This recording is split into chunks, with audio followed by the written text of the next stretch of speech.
ছাত্র ইউনিয়ন হলো একটি ঐতিহাসিক সংগঠন যেটা সারা বাংলাদেশে ছাত্র যুব সমাজের মধ্যে একটি পরীক্ষিত অসাম্প্রদায়িক ছাত্র সংগঠন হিসাবে ঐতিহ্যবাহী সংগঠন।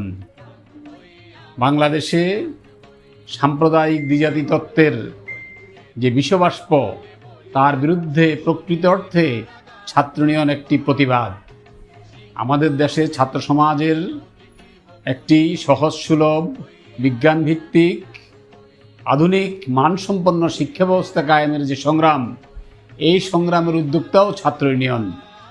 ছাত্র ইউনিয়ন যত বেশি শক্তিশালী হবে, সমাজটা সুস্থ হবে, সমাজটা সুন্দর হবে এবং পুঁজিবাদের বিরুদ্ধে, শোষণের বিরুদ্ধে যে লড়াই, এই লড়াইও জোরদার হবে একটি শক্তিশালী, সুস্থ, নীতিনিষ্ঠ, অসংখ্য সৎ দেশপ্রেমিক কর্মীর আগমনে।